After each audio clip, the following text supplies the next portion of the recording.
Olá, meus irmãos, minhas irmãs, que alegria estarmos juntos em mais um encontro do programa Comunhão no Lar.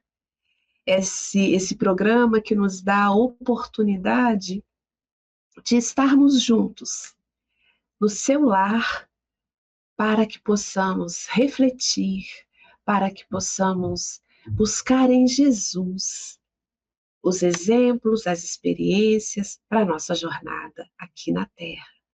Então vamos para mais essa caminhada juntos, convidando o querido Mestre a vir ter conosco, a estar aqui conosco e falar aos nossos corações, trazendo os seus ensinamentos, as suas orientações, e que nós possamos tirar deles as ferramentas, os recursos necessários para o nosso processo de transformação, para a nossa mudança nessa jornada que ora empreendemos aqui na Terra.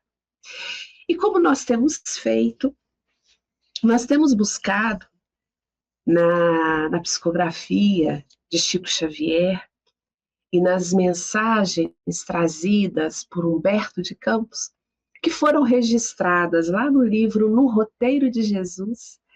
É lá que nós temos ido buscar as mensagens, as reflexões para inspirarem as nossas partilhas aqui nesse momento, né?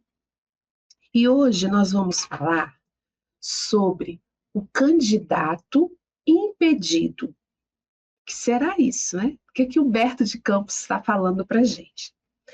Ele nos conta que, quando o mestre iniciou os serviços do Reino Celeste, em torno das águas do Genezaré, assinalando-se por indiscutíveis triunfos no socorro aos aflitos e comentando-se-lhe as disposições de receber companheiros e aprendizes, muita gente apareceu ávida de novidade, pretendendo o discipulado.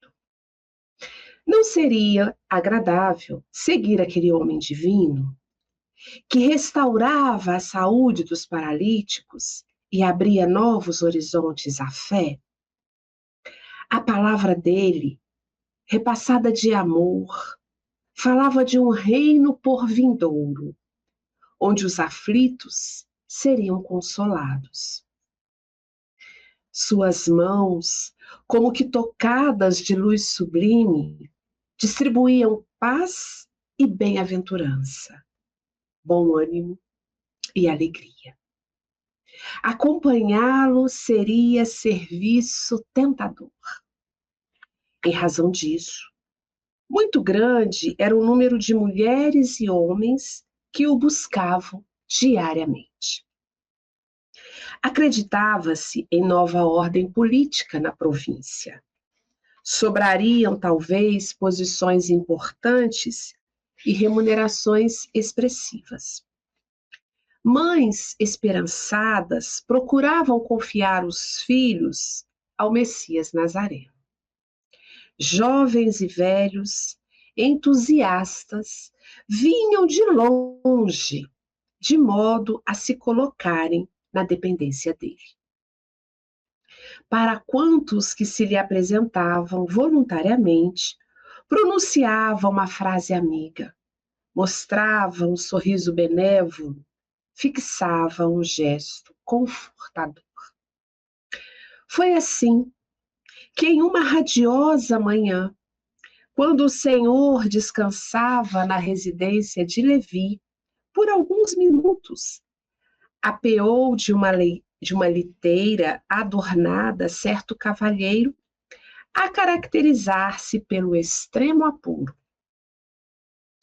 O recém-chegado tratou célere do objetivo que o trazia. Interpelou o Cristo diretamente. Queria o discipulado. Ouvira comentários ao novo reino e desejava candidatar-se a ele. Sobretudo, esclareceu fluente, honrar-se-ia acompanhando o mestre ao longo de todas as suas pregações e ensinamentos.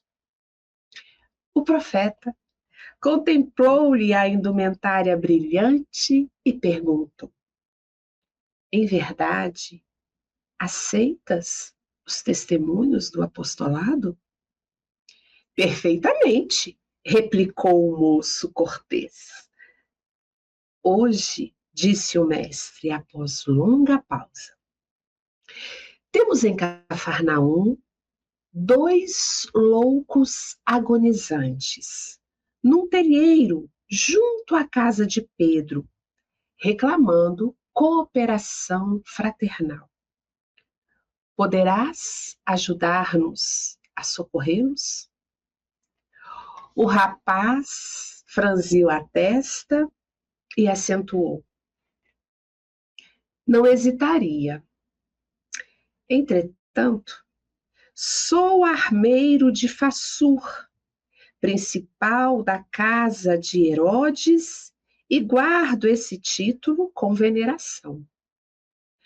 A um pajem da minha estirpe não ficaria adequado semelhante serviço. Os nobres da raça poderiam identificar-me. A crítica não me perdoaria e talvez não pudesse satisfazer a incumbência. Jesus não se irritou.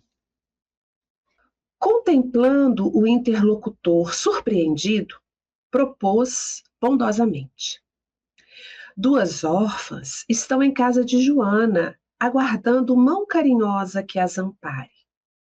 Quem sabe? Dispondo de tantas relações prestigiosas, não conseguirias encaminhá-las a destino edificante?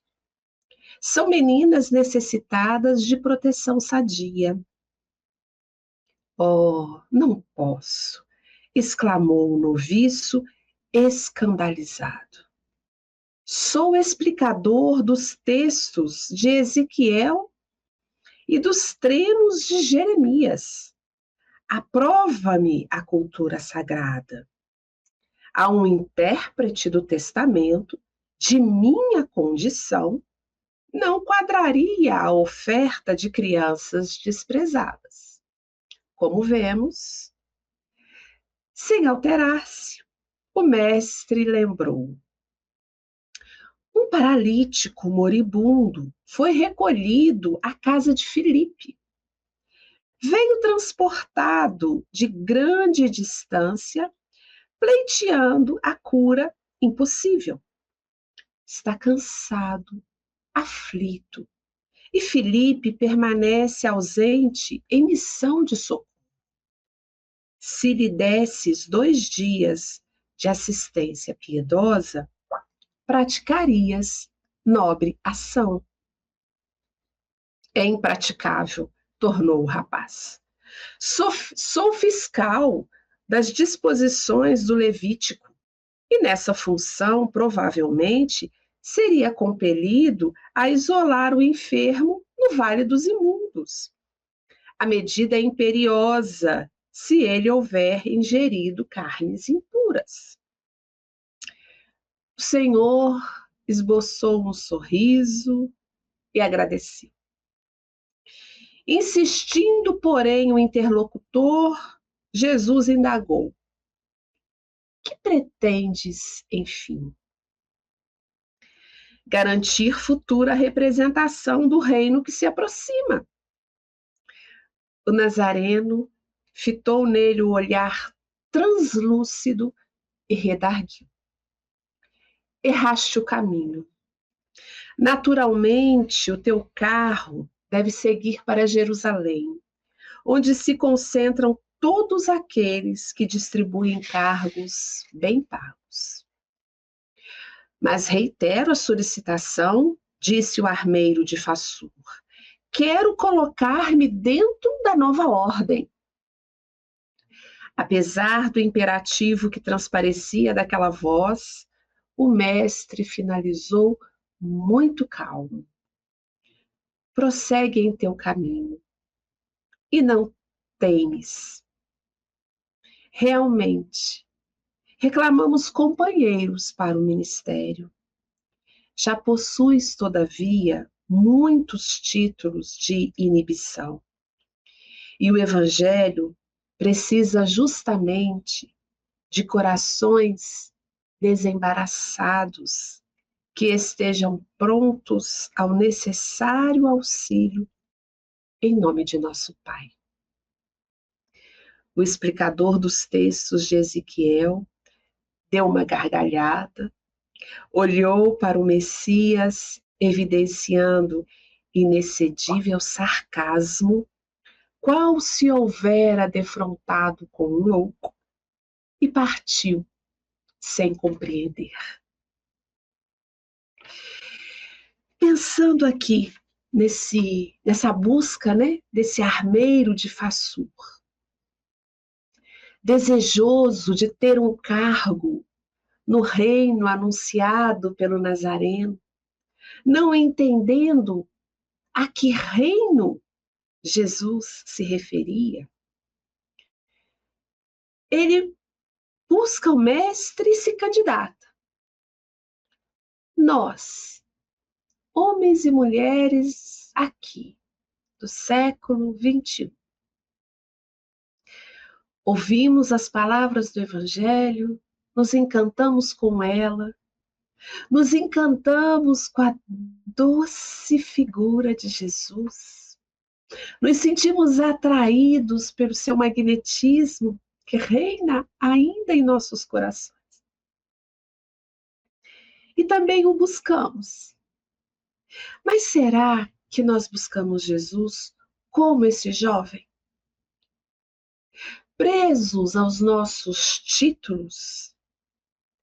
Títulos esses nos quais nos escondemos, nos quais nos protegemos, para evitar determinados trabalhos que podem até nos depreciar, não é? Será que é assim que nós buscamos Jesus? E Jesus oferece a ele oportunidades, como oferece a nós. Ainda que o que nos mobilize possa ser a vaidade, possa ser o orgulho, o desejo de estar à vista, o desejo de ser referenciado, não é? Ainda assim, a exemplo do que faz com aquele jovem, Jesus faz conosco. Ele nos oferece as oportunidades de serviço. Socorrer um enfermo, proteger crianças desvalidas e necessitadas, cuidar daqueles que ao tempo de Jesus eram chamados loucos e ao nosso tempo são aqueles com os adoecimentos psíquicos, com aqueles chamados pela ciência de transtornos mentais. Jesus vai nos dando e nos oferecendo oportunidades de servir, de sermos úteis na vida dos nossos irmãos em sofrimento, nos dando a oportunidade de aprender que na medida em que secamos lágrimas, na medida em que oferecemos exemplos para aqueles pequeninos e os protegemos, nós vamos também curando as nossas próprias feridas, as nossas próprias úlceras morais. E quantas vezes nós fazemos como esse jovem? Não. Esse tipo de serviço, esse não é para mim. Esse outro também não é para mim. Ó, eu tenho uma posição a zelar. E a seu tempo, sem se importunar conosco, mas reconhecendo a nossa pequenez moral, Jesus nos convida a passar adiante. Se o que nos encanta são as recompensas do mundo, que estejamos no mundo para aprender. Não é uma posição de abandono do mestre. É porque nós estamos gritando, eu não quero aprender contigo, eu quero aprender de outra forma. E ele nos respeita, porque ele nos ama. Aprendeu a nos amar com o Pai. Então nos ama. Se são as recompensas do mundo que te agrada, fica no mundo. Porque os trabalhadores do reino do Cristo necessitam de um coração compassivo, misericordioso, piedoso, que se sensibiliza com a dor do outro e se dispõe a oferecer de si em cuidado para amenizar essa dor. E aqui nós não estamos falando de amparo material somente. Nós falamos do amparo moral, do amparo afetivo, do amparo emocional. E esse convite, Jesus nos faz a todo momento. Qual tem sido a nossa resposta? Como é que nós temos agido diante das oportunidades de servir como o Mestre nos deu como exemplo? Ele serviu, continua servindo até hoje. E nós? Quando é que nós vamos nos despir de tanto orgulho e soberba e aceitar colocar a mão no arado, sabendo que com Jesus é na simplicidade e nas pequeninas ações que nós vamos adquirindo grandes aprendizados e experiências para os voos elevados moralmente que tanto desejamos. Que nós possamos aprender com esse jovem, que nós possamos aprender com as suas negativas e possamos analisar as nossas próprias. Que não sejamos nós aqueles que se candidatam ao reino de Deus com tantos impedimentos materiais, terrenos, que nos mantêm presos à inferioridade da vida. Um beijo grande no seu coração. Fique em paz e aceite com coragem os convites que Jesus lhe faz.